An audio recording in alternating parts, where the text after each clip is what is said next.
بسم اللہ الرحمن الرحیم۔ جو کام انہوں نے ذکر کیے ہیں قبرستان جا کے کرتے ہیں، ان میں سے پھول ڈالنا، گھاس قبر کے اوپر ڈالنا یا وہاں فاتحہ کرنا، یہ تو بہت اچھے کام ہیں، فائدہ مند کام ہیں۔ احادیث طیبہ سے ان کا ثبوت موجود ہے، قرآن پاک پڑھنے کا بھی، فاتحہ کرنے کا بھی، بزرگوں نے بھی اس کا حکم ارشاد فرمایا ہے۔ اور اسی طرح پھول ڈالنا تو یہ بھی نبی کریم صلی اللہ علیہ وسلم کی حدیث پاک سے ثابت ہے کہ آپ علیہ السلام نے بھی ایک تر شاخ جو ہے وہ ایک قبر کے اوپر گاڑی تھی، 2 قبروں پر گاڑی تھی کہ جب تک یہ خشک نہیں ہوں گی اس وقت تک ان کے عذاب کے اندر تخفیف ہوتی رہے گی۔ تو قبر کے اوپر پھول ڈالنا اور اسی طریقے سے گھاس وغیرہ اگر ڈالی ہے تو اس میں کوئی حرج نہیں ہے، فائدہ مند ہے۔ جب تک یہ تر رہیں گی اس وقت تک انشاءاللہ تبارک و تعالی مردے کو اس سے فائدہ حاصل ہوتا رہے گا۔ آج کے دور کی ایک بہت بڑی بدعت ہے، قبروں کو اتنا مزین کیا جاتا ہے، اتنا سجایا جاتا ہے، اس پہ قبے بنائے جاتے ہیں۔ مسلمان ملک ہے، مسلمان باسی ہیں، اور مسلمانوں کے ملک میں قبروں کو دیکھ کر لگتا ہی نہیں ہے یہ کسی مسلمان کی قبر ہے، وہ لگتا ہے شاید کہیں عیسائیوں کے کسی قبرستان میں آ گئے ہیں۔ ہر قبر کے اوپر کتبے لگے ہوئے ہیں، سنگ مرمر چڑھے ہوئے ہیں۔ یوں پیر صاحب کو کمر کرنے سے بھی، پیر جی نو کانڈ نہیں کرنا۔ پیر کی قبر پہ دیکھا نا آپ نے جانے والے الٹے قدموں لوٹتے ہیں یا نہیں؟ جب پیر صاحب کو سلام کرنے کے بعد واپس جاتے ہیں تو الٹے قدموں لوٹتے ہیں، بھلے پیچھے کوئی اور غریب بیٹھا ہوا تو اس کے اوپر سے کلابادی کھا کے ٹینڈ پٹوا لیں اپنی، وہ پٹوا لیں گے، لیکن کانڈ نہیں کرنی۔ اور ان کا حال کیا ہے، ان قبروں کو مزین، ان پہ سنگ مرمر چڑھا ہوا دیکھ کے بالکل وہی قصہ یاد آتا ہے کہ ایک مرید اپنے پیر صاحب کو لے کر آیا، جہاں مجلس تھی وہاں سے کوئی 2 کلومیٹر دور تھے، موٹر سائیکل پہ بٹھا کے بیچارہ لایا، کار والا نہیں تھا۔ اور جب لا کے مجلس سج گئی، سٹیج لگ گیا، پیر صاحب بارونق طریقے سے پگ شریف لگا کے بیٹھ گئے، وہ موٹر سائیکل والا بے دھیانی میں غلطی سے اس پیر کو کانڈ کر کے گزر گیا۔ تو ساری مجلس گستاخ واپی تو نہیں ہو گئے ہیں، پیر جی نو شاہ جی نو کانڈ کر کے جا رہے ہیں، شاہ صاحب کو کمر کر کے جا رہے ہو، کتنی گستاخی ہے۔ وہ بیچارہ گرمی میں موٹر سائیکل دھوپ میں چلا کے تپا پایا تھا، اس نے کہا اگر اس کو کمر کرنا اتنی بڑی گستاخی ہے، یہ 2 گھنٹے میری کانڈ میں اگر موٹر سائیکل تک کیوں بیٹھا رہے ہیں؟ تب گستاخی نہیں ہوئی؟ پیر صاحب کی قبر کو، اس کی قبر کو کمر نہیں کر سکتے۔ تم نے بابا جی کو دفن کرنے کے بعد اس کی قبر کو پختہ کیا، سنگ مرمر چڑھا یا نہیں؟ ٹائلیں لگی، یہ کس نے لگائی؟ فرشتوں نے جی، یا سوٹا مارنے والے مستریوں نے، نسوار رکھنے والے مستریوں نے؟ وہ پیر صاحب کی قبر کے اوپر چڑھ کے ٹائلیں لگا رہے تھے یا نہیں؟ اس وقت گستاخی نہیں ہوئی؟ یہ قبر تیار ہونے کے بعد گستاخی۔ اس قبر کے اوپر قبہ بنا، کمپلیکس بنا، کمرہ بنا، لینٹر فرشتوں نے کے ڈال دیا تھا، اوپر مستری نہیں چڑھے تھے، مزدور نہیں چڑھے تھے۔ اس وقت کہا جی نہیں، تھوڑے دیر کے لیے گستاخی ہم نے سائیڈ پہ کر دی تھی کہ جب تک یہ بن نہیں جاتا تب تک گستاخی والا معاملہ نہیں ہے۔ یہ سارے مستری وابی لے کے آئے تھے جو گستاخی سے ڈرتے نہیں تھے، کیا ماجرا تھا؟ یہ بنائی بھی باتیں ہیں جس کا شریعت محمدیہ صلی اللہ علیہ وسلم سے تعلق نہیں۔ آج قبرستان کو اتنا مزین کیا جاتا ہے، اس پہ پھول ہیں، اس پہ پکی قبریں ہیں، سنگ مرمر ہیں، ٹائلیں لگی ہوئی ہیں، خوشبوؤں سے بھرا ہوا ہے۔ وہ قبرستان کم لگتا ہے، تفریح گاہ زیادہ لگتی ہے۔ اسی لیے آپ قبرستان، عام قبرستان، مسلمانوں کے قبرستان میں جائیں جہاں کچی قبریں ہوں تو وہاں موت یاد آتی ہے، وہاں آخرت یاد آتی ہے، سناٹا ہے، ٹوٹی پھوٹی قبریں نظر آ رہی ہیں، انسان کو لگتا ہے میں نے بھی یہاں آنا ہے۔ اور بابا جی کی قبر پہ بھلے وہاں اس مزار شریف پہ 50 قبریں بھی ہو، وہاں چلے جائیں موت یاد آئے گی؟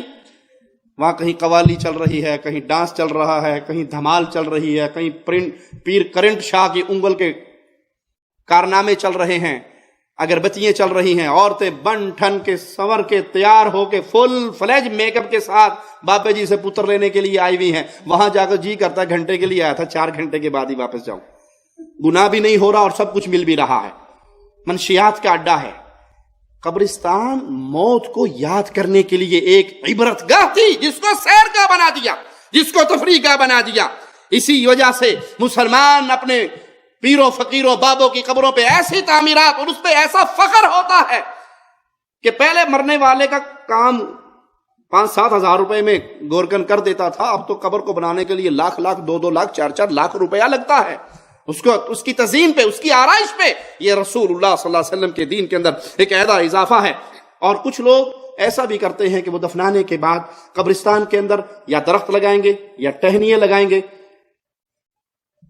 اور ان سے پوچھا جائے کیوں، تو وہ صحیح بخاری کی ایک روایت سے استدلال کرتے ہوئے کہتے ہیں، ابن عباس رضی اللہ عنہما سے روایت ہے کہ رسول اللہ صلی اللہ علیہ وسلم 2 قبروں کے درمیان سے گزرے اور فرمایا ان دونوں کو عذاب ہو رہا ہے، اور عذاب کسی بڑی بات پہ نہیں، ایک چغل خور تھا، لگائی بھجائی کرتا تھا، اور دوسرا پیشاب کے چھینٹوں سے نہیں بچتا تھا۔ آپ نے ایک سبز ٹہنی لی، اس کو 2 حصوں میں پھاڑا، تقسیم کیا اور اس قبر پہ لگا دیا، اور کہا مجھے امید ہے اللہ سے، اللہ کی رحمت سے، کہ جب تک یہ ہری رہے گی، جب تک یہ تر رہے گی، یہ تازہ رہے گی، اللہ ان کی طرف سے عذاب کے اندر تخفیف کر دے گا۔ تو اس کو دلیل بنا کر کہتے ہیں کہ یہ رسول اللہ صلی اللہ علیہ وسلم نے کیا۔ اب اس لیے ہم قبرستان کے اندر درخت بھی لگاتے ہیں، قبرستان کے اندر جھاڑیاں بھی رکھتے ہیں، اور دفنانے کے بعد قبر تیار ہونے کے فوراً بعد اس کے اوپر لا کے ٹہنی بھی رکھ دی جاتی ہے۔ تو یہ رسول اللہ صلی اللہ علیہ وسلم کا عمل، رسول اللہ صلی اللہ علیہ وسلم کا یہ عمل خاص ان 2 قبروں کے ساتھ تھا۔ اور ان کے ساتھ بھی کیوں تھا؟ کیونکہ رسول اللہ صلی اللہ علیہ وسلم اللہ کے رسول تھے۔ اللہ نے بدریہ وحی نبی کو خبر دے دی کہ اس قبر کے اندر عذاب ہو رہا ہے، اور آپ کی برکت، آپ کی دعا کی برکت، آپ نے اللہ سے دعا کی اور وہاں پہ ٹہنیاں لگائی، یہ آپ کی دعا کی برکت تھی کہ اللہ مالک نے اس کے عذاب کو ٹال دیا۔ اب آپ جس کی قبر پہ ٹہنیاں لگا رہے ہو، کیا آپ کو خبر مل گئی ہے کہ جاتے اس کو لتر پولا شروع ہو گیا؟ یہاں تو ٹہنی اس کی قبر پہ لگ رہی ہے جس کو عذاب کی خبر اللہ کی طرف سے رسول اللہ صلی اللہ علیہ وسلم کو مل رہی ہے۔ تم نے ہر قبر پہ ٹہنیاں لگانی شروع کر دی، کیا ہر میت کو عذاب ہو رہا ہے؟ نمبر 1۔ نمبر 2، یہ خاص اس کے ساتھ ہی، وگرنہ پیارے نبی کے پیارے اصحاب نے اس عمل کو سنت نہیں بنایا۔ رسول اللہ صلی اللہ علیہ وسلم سے اس قبر کے علاوہ کسی اور قبر کے لیے بھی ثابت نہیں کہ آپ علیہ الصلوۃ والسلام نے اس پہ ٹہنی لگائی ہو، نہ اصحاب رسول اللہ صلی اللہ علیہ وسلم نے اس عمل کو اپنے لیے ایک سنت بنا کے اس پہ عمل شروع کیا، بلکہ وہ خاص ایک ماجرا تھا۔ امام ابو سلیمان حمد بن محمد الخطابی رحمہ اللہ فرماتے ہیں، ٹہنی کا قبر پہ گاڑنا اور رسول اللہ صلی اللہ علیہ وسلم کا یہ فرمانا کہ شاید ان کے خشک ہونے تک ان پر عذاب سے تخفیف ہو جائے، یہ آپ کا تبرک اور آپ کی دعا کی وجہ سے تھا، اور آپ نے اس کی تازگی کو تخفیف عذاب کے لیے ایک حد مقرر کیا کہ جب تک یہ ہری تازہ رہے گی تب تک امید ہے اللہ کی رحمت سے ان کا عذاب ٹلا رہے گا۔ اور یہ خصوصیت تھی ان کے ساتھ، وگرنہ صحابہ کرام نے اس کو عمل نہیں بنایا کہ ہر مردے کو دفنانے کے بعد اس کی قبر پہ ٹہنیاں لگا دی جائیں۔ علامہ احمد شاکر رحمہ اللہ فرماتے ہیں، امام خطابی رحمہ اللہ نے سچ فرمایا، عام لوگوں نے اس بے بنیاد عمل کو کہ ہر قبر پہ ٹہنی لگانا ضروری ہے، ہر قبر کے اوپر سبز جھاڑی رکھنا ضروری ہے، اور عیسائیوں کی تقلید میں اب تو معاملہ ٹہنیوں کا نہیں بلکہ قبروں کے اوپر پھول رکھے جاتے ہیں۔ بی بی کی قبر آپ نے دیکھی ہوگی، وہ پھولوں کا اتنا وزن تھا کہ اخبارات میں باقاعدہ یہ خبریں لگی کہ ڈر ہے پھولوں کے وزن سے قبر بیٹھ نہ جائے۔ بھائی اگر دفنانے جس کو دفنایا گیا ہے وہ مسلمان ہے تو آپ کے پھولوں کی اسے ضرورت نہیں، جنت کے پھولوں کی خوشبو آ رہی ہے۔ اور اگر وہ مسلمان مومن نہیں ہے، مشرک ہے، بد عقیدہ ہے، جہنمی ہے، تو آپ کے پھولوں کی خوشبو وہاں پہ جہنم کی بدبو کو دور نہیں کر سکتے۔ آپ نے دیکھا اکثر قبروں کے اوپر بند قبر پہ پنکھا چلتا تھا، میں نے کئی جگہ پہ دیکھا، بابے کی بند قبر ہے اور اوپر پنکھا چل رہا ہے، کیوں؟ بابا جی نو گرمی لگن رہی۔ اگر یہ بابا اللہ کا ولی تھا تو اس کو تو جنت کی ہوائیں آ رہی ہیں، تمہارے قبر میں سوراخ کیے بغیر اس پنکھے کی ہوا مٹی کو چیر کے اندر نہیں جا سکتی ہے، تو سوراخ کرو قبر میں تاکہ پنکھا کی ہوا اندر جائے۔ اور اگر تم اسے ولی اللہ مانتے ہو تو اللہ کے کسی ولی کو باہر کی ہوا کی ضرورت نہیں، وہاں جنت کی ہوائیں آ رہی ہیں۔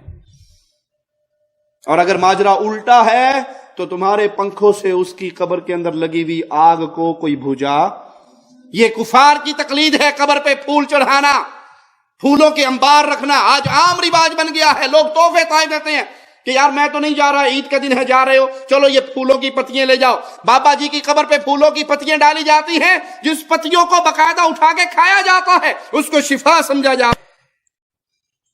رشتہ داروں کی قبر پہ، پیروں کی قبر پہ، بزرگوں کی قبروں پہ یہ عام رواج ہے۔ یہ وہ رواج ہیں جن کا رسول اللہ صلی اللہ علیہ وسلم کی شریعت سے کوئی تعلق نہیں ہے۔ اللہ سے دعا ہے اللہ ہمیں اسلام پہ چلنے کی توفیق عطا فرمائے، اللہ ہمیں پیارے نبی کی سنتوں پہ عمل کرنے کی توفیق عطا فرمائے، زندہ رکھے تو اس حال میں کہ اللہ ہم سے راضی ہو، موت دے تو اس حال میں کہ ہم اللہ کی وحدانیت کی آواز کو دنیا میں پھیلانے کی کوشش کر رہے ہوں، اور اسی حالت میں شہادت